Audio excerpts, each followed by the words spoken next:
नमस्कार दोस्तों, स्वागत है आपका हमारे चैनल आसान भाषा में। तो आज का हमारा टॉपिक है मरीन बायोडायवर्सिटी। तो चलिए शुरू करते हैं। सबसे पहले हम पढ़ेंगे कि मरीन बायोडायवर्सिटी होता क्या है। तो मरीन बायोडायवर्सिटी का मतलब होता है कि जो भी लाइफ ओशियन में या सीज में पाई जाती है ना, उसको सबको क्या कहते हैं हम मरीन बायोडायवर्सिटी कहते हैं। अब इसमें क्या-क्या चीजें हो सकती हैं, प्लांट्स हो सकते हैं, एनिमल्स हो सकते हैं, ठीक है? और जो भी माइक्रो ऑर्गेनिज्म होता है ना, जो भी खारे पानी में रहता है, इसको ये सब किसी में आता है मरीन बायोडायवर्सिटी में। और क्या होता है, ये मतलब स्मॉल प्लैंकटन से लेके बिग व्हेल्स जो प्लैंकटन्स होते हैं ना, छोटे-छोटे जीव तैरते रहते हैं पानी के ऊपर, ठीक है? उनसे लेके जो बड़ी-बड़ी व्हेल्स रहते हैं ना, सब कुछ किसका पार्ट है ये? मरीन बायोडायवर्सिटी का। अब उसके बाद बात पढ़ते हैं जो इंटरेस्टिंग फैक्ट्स हैं इसके और डेटा है, ठीक है? ओशियन क्या है 71% ऑफ जो अर्थ का सर्फेस है ना उसको क्या करता है? कवर करता है। ये तो बस वेल नोन फैक्ट है, सबको पता ही है, ठीक है?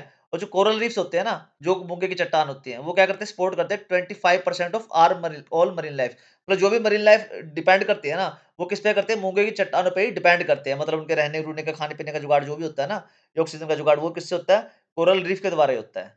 अब क्या कहते हैं जो 2,30,000 के आसपास जो है ना नॉन मरीन स्पेसीज अभी तक हमने ढूँढ लिए हैं, ठीक है? जो अभी तक पता कर गए हैं। बट साइंटिस्ट का मानना है कि मिलियंस जो लाखों में है ना अभी तक अनडिस्कवर्ड है, जो पानी के नीचे ही हैं अभी, जिनका अभी तक कुछ नहीं पता है, ठीक है? अब ऑक्सीजन का ये पता है कि जो ऑक्सीजन जो ओशियंस है ना, वो इस 50% ऑक्सीजन ना ओशियंस ही प्रोड्यूस करते हैं, ठीक है? मतलब जितनी भी दुनिया में यूज़ करे जाते हैं ना ऑक्सीजन, उसका 50% तो कहाँ से आता है हमारा? ओशियंस से ही आता है। अब कंपोनेंट्स कौन-कौन से हैं मरीन बायोडायवर्सिटी के? सबसे पहला तो आता है मरीन एनिमल्स होते हैं, ठीक है? जैसे फिश हो गए, डॉल्फिन्स हो गए, व्हेल्स हो गए, ठीक है? बड़ी-बड़ी व्हेल्स होते हैं, ऑक्टोपस हो गए, ठीक है? क्रैब्स हो गए, केकड़े वगैरह हो गए, ये भी किस में आते हैं? मरीन एनिमल्स में। उसके बाद आते हैं मरीन प्लांट्स, ठीक है? ये सारे क्या है? कंपोनेंट्स हैं। तो एनिमल्स हो गए, प्लांट्स हो गए, माइक्रो ऑर्गेनिज्म, कोरल रीफ्स हो गए, ये क्या है? इसके कंपोनेंट्स हैं। इनके एग्जांपल्स ये दिए हुए हैं, ठीक है? मरीन प्लांट्स में कौन सा है? सीवीड आते हैं, ठीक है? एल्गी आता है और सी ग्रास आता है, जो समुद्री जो घास होता है ना, वो वगैरह सब आते हैं इसमें, ठीक है? माइक्रो ऑर्गेनिज्म कौन-कौन से पाए जाते हैं? जैसे बैक्टीरिया वगैरह हो गए, प्लैंक्टन्स वगैरह हो गए, जो जीव छोटे-छोटे होते हैं, ठीक है? वो तैरते रहते हैं उसके ऊपर, पानी के ऊपर। उसके बाद क्या होता है? कोरल रीफ्स, मूंगे की चट्टानें हैं, ठीक है? वो कहते हैं जो बहुत सारी स्पीशीज़ है ना, उनका क्या होता है? घर होता है, ठीक है? जैसे अंडर वाटर सिटीज़ होते हैं ना, ऐसे ये मूंगे की चट्टानें काम करती हैं किसमें? मरीन बायोडायवर्सिटी में। अब उसके बाद क्या इम्पोर्टेंस क्या है मरीन डायवर्सिटी की? ठीक है, बायोडायवर्सिटी की। तो ये क्या करते हैं, बैलेंस करती है नेचर को, ठीक है, ओशियन में, ठीक है? जितनी भी मतलब जो भी वैसे बायोडायवर्सिटी के जो जीव-जंतु है ना पूरी दुनिया में, वो क्या करते हैं, एक-दूसरे को क्या करते हैं, सपोर्ट ही करते हैं। उनके अगर एक गायब हो गए तो दूसरे भी खत्म होने के चांसेस बढ़ जाते हैं। तो ये क्या करते हैं, बैलेंस बना के रखते हैं नेचर का, किसमें? ओशियन में, जो भी मरीन बायोडायवर्सिटी है, ठीक है? ये फूड प्रोवाइड कराती है, फिशेज़ प्रोवाइड करते हैं, सीवीड प्रोवाइड कराती है, ठीक है? हमको भी प्रोवाइड करती है, जो जीव-जंतु उसमें मरीन लाइफ में उस उनको भी प्रोवाइड कराती है, ठीक है? सपोर्ट करती है लाइवलीहुड को, जैसे फिशिंग वगैरह करते हैं हम, ठीक है? टूरिज़्म वगैरह होता है, जो समुद्र वगैरह में घूमने जाते हैं, ठीक है? उससे क्या होता है, लाइवलीहुड चलता है कई लोगों का। और क्या होता है, जो CO2 है ना, CO2 का रेगुलेशन सबसे ज़्यादा किससे किया जाता है? जहाँ जो हमारे समुद्र है उनसे, कहते हैं ना पेड़-पौधों से करा जाता है, उनसे भी करा जाता है, बट सबसे ज़्यादा किससे किया जाता है वो? उससे किया जाता है, ओशियन से, क्योंकि ओशियन क्या करते हैं, CO2 को एब्ज़ॉर्ब कर लेते हैं, ठीक है? तो क्लाइमेट उससे क्या होता है, रेगुलेट रहता है, और जो ग्लोबल वार्मिंग होती है ना, जो टेम्परेचर बढ़ता जा रहा है अर्थ का, वो इतना ज़्यादा नहीं बढ़ता है। बट अब क्या हो रहा है कि वो लिमिट क्रॉस हो रही है, क्योंकि जो हमारे समुद्र है उनको क्या दूषित किया जा रहा है, प्लास्टिक पॉल्यूशन वगैरह किया जा रहा है, मरीन पता नहीं कौन-कौन सा पॉल्यूशन किया जा रहा है, ठीक है? तो उससे क्या हो रहा है, जो CO2 का लेवल है ना अर्थ पे, वो क्या हो रहा है, बढ़ता जा रहा है, ठीक है? सोर्स ऑफ मेडिसिन्स भी है ये, ठीक है? मरीन लाइफ में काफ़ी सारे ऑर्गेनिज़्म ऐसे होते हैं जो ड्रग डेवलपमेंट में, जब दवाइयाँ बनाने में क्या करते हैं, हेल्प करते हैं। साइंटिस्ट क्या है, रोज़ रिसर्च करते रहते हैं, अलग-अलग टाइप की दवाइयाँ आ रही है वहाँ से, बहुत सारी मेडिसिन्स निकल के आ रही है वहाँ से, ठीक है? और जो अभी भी काफ़ी सारी उसमें से डिस्कवर करनी बाकी है, जो ऐसे जो डिसीज़ को भी मतलब क्या करती हैं, ठीक कर सकते हैं, जो अभी तक जिनकी दवाइयाँ नहीं बनी हुई है। उसके बाद क्या टॉप मरीन हॉटस्पॉट्स कौन से हैं बायोडायवर्सिटी हॉटस्पॉट्स, ठीक है? पहला तो है कोरल ट्रायंगल, जो एशिया पैसिफिक में पाया जाता है, ठीक है? ये क्या है, हाईएस्ट डायवर्सिटी है, जिसमें कोरल और रीफ फिशेस पाई जाती हैं। जो मूंगे चट्टान वगैरह की जो मछली होती है ना, वो सारी यहाँ पे क्या होती है, पाई जाती हैं। इसके की फीचर्स हैं। उसके बाद आते हैं ग्रेट बैरियर रीफ्स, ये तो दुनिया का सबसे बड़ा जो वो है ना कोरल रीफ का क्या है, मतलब जगह है, ठीक है? ऑस्ट्रेलिया में पाई जाती है ग्रेट बैरियर रीफ, ये कहीं मतलब बहुत फेमस ही है वैसे भी ये, ठीक है? उसके बाद है कैरिबियन सी जो कछुए भी वहाँ के फेमस हैं, ठीक है?